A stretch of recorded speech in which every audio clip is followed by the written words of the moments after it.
Lithium batteries.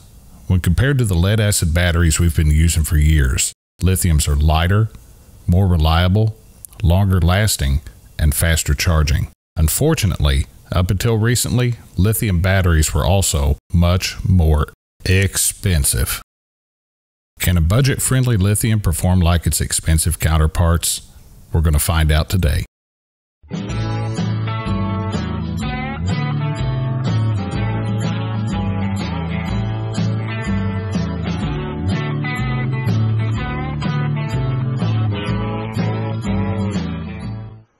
Alright guys, as you probably guessed from the intro, we are going to be taking a look at a lithium iron phosphate battery today. Specifically, we have one that's been sent to me by the LiTime company, and this is a 12 volt 100 amp hour lithium iron phosphate battery. That's a mouthful right there. And this one is specifically designed as a trolling motor battery. So we're going to be taking this thing, doing some bench tests on it, doing a runtime test, and we're going to take it out, put it on the boat, get it out on the water, and see how it performs in comparison to a standard lead acid trolling motor battery. Guys, if you do like what you see on this battery, there is a link in the description of this video. You can go over, check it out, find out more information if you want, or even buy one if that's what you're wanting to do. So let's go ahead and get this thing over to the table. I want to get it out of the box, see how it's going to look, and then we're going to start putting it through some tests.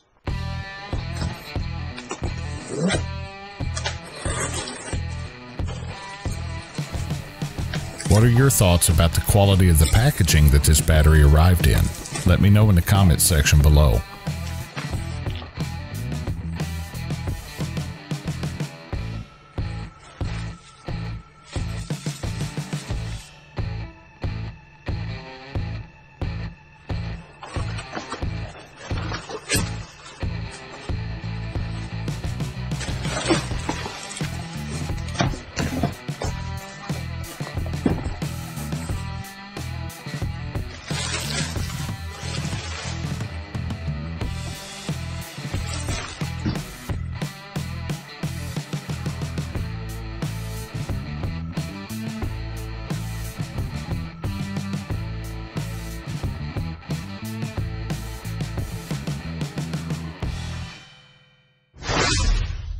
Alright, before we do any tests, let's find out the current state of charge of this battery. To do so, we'll remove the insulating caps from the battery terminals.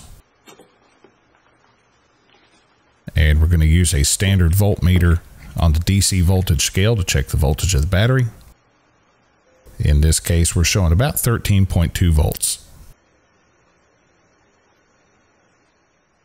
Alright guys, before we go any further, I want to take a moment to thank the folks over at LiTime for sending me this battery. They actually contacted me on a Monday. I sent them my information later on that day, and I had the battery in my hands by Friday. So, real quick turnaround time, they got it to me right away. Really do appreciate it. I've actually been looking forward to testing this one out. As you saw, we put the meter on it. It's sitting about 13.2 volts, which is around a 60% charge on one of these lithium iron phosphate batteries. And for batteries, long-term storage on these lithium iron phosphates, 50 to 60% charge is really where you want to kind of keep them at. So, we're in good shape there, but before we can do any testing, we are going to want to get this thing to 100% charge. For that, I've got my Noco Genius. This is a 10 amp charger. It's a brand new one that supports the lithium iron phosphate batteries, which actually have a higher voltage than normal lead acid 12 volt batteries. So we're going to get this thing put on the battery, get the battery all charged up, then we'll be ready to see what this thing can do. Alright, we will go ahead and install the battery studs onto the battery, and we'll just hook up the battery charger like normal. Noco Genius powers up. We'll hit the button till we get to the 12 volt lithium scale. We'll let her go.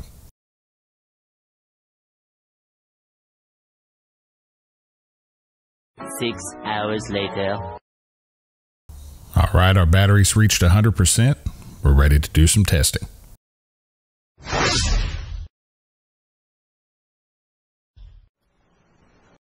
Alright, this very simple tool is a 100 amp battery load tester.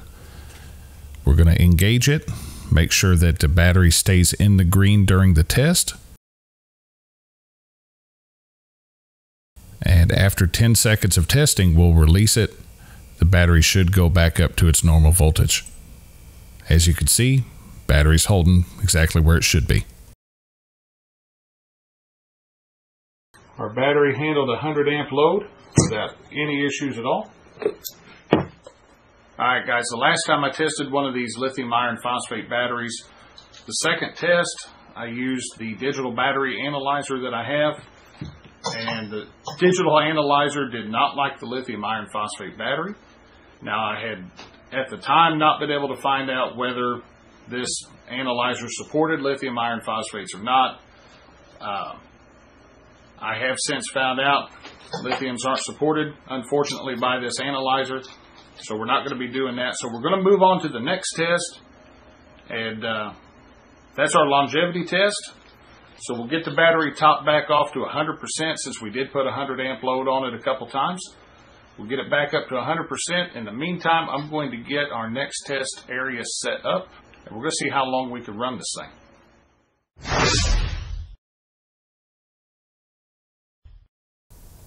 Alright, this test actually came about a while back because of bad weather, but I liked how controlled it was. We're going to go ahead and do it again for this LiTime battery. Now let's get this trolling motor attached to the table.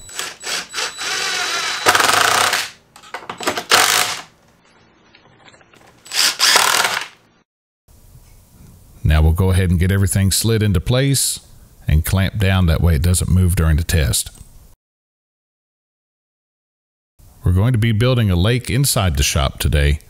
Once again, here comes the bucket, lake in a box. Welcome to Lake TWA. We'll go ahead and fill the bucket up with water until the propeller of the trolling motor is completely submerged. And we do this for two reasons. One, the water provides additional load, and two, the water has a cooling effect that keeps the trolling motor from overheating during the extended test. Now that we have our lake built, let's throw a couple of towels over the top just to help keep the water inside the lake. And we'll go ahead and connect the trolling motor to the battery at this time. Trolling motor's powered up. We'll connect the leads from the multimeter also directly to the battery, and this is going to allow us to continuously monitor the voltage. The clock is in place to monitor the runtime. Now we can power the trolling motor up and increase the speed until our desired amperage draw is reached. I'm using a DC clamp meter to monitor the amperage drawn from the battery. Kinda looks and sounds like a washing machine, doesn't it?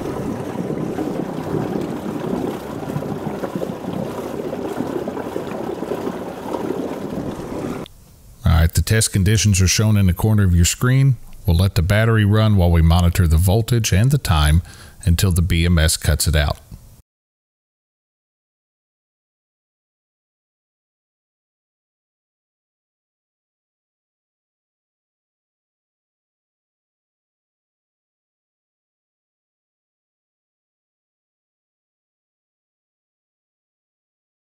And there we go. We've reached critical voltage.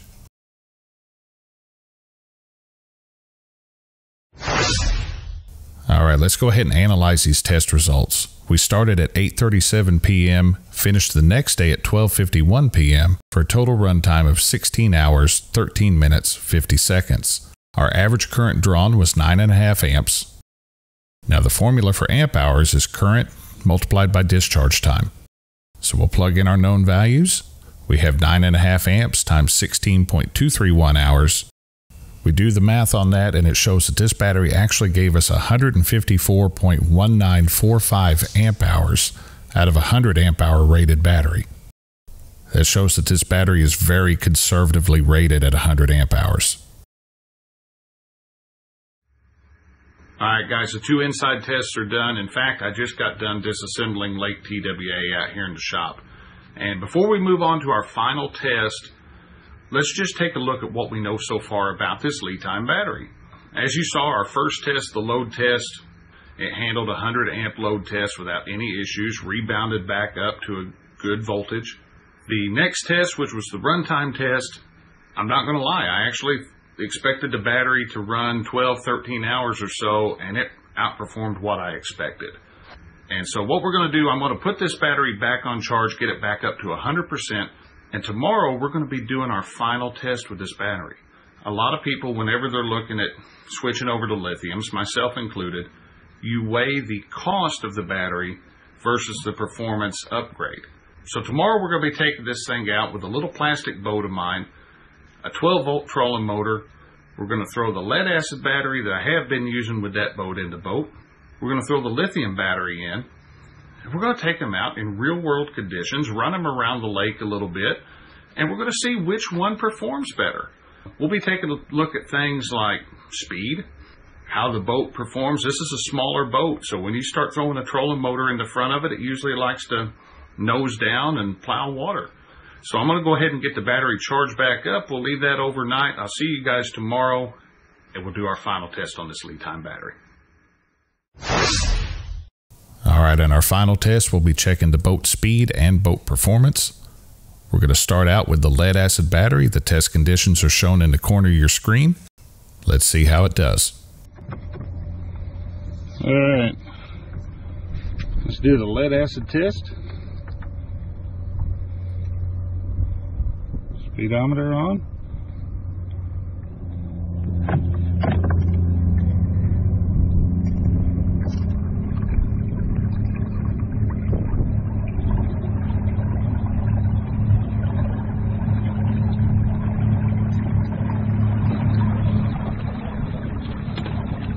So about 3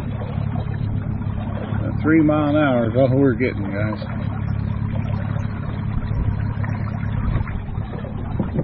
And the boat's leaning real far forwards.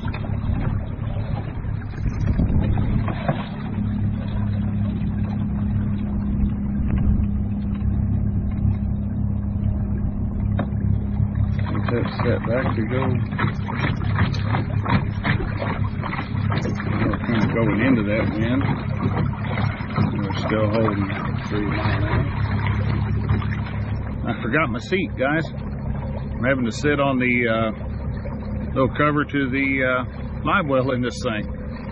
In my hurry to get out of here, I left the seat at home. But we got 3 miles an hour on the lead-acid battery. The boat's all nose down in the front. Quite a bit of weight up here in the front now, you know. We're going to go back to shore, switch these batteries out, run about the same route on the lithium, and see if that lithium might be able to squeeze us maybe 1 more mile per hour or something, you know, or at least not make the boat nose down.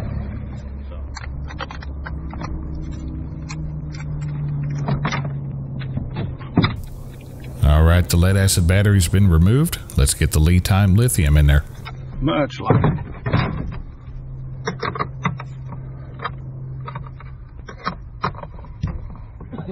All right, right off the bat, I can tell you we're not floating as far nose down as we were. We're still nose down, don't get me wrong. But got the lithium battery hooked up. Feels like a little more power on this thing. Just like before, I've placed the test conditions in the corner of your screen. Alright. Still says 3.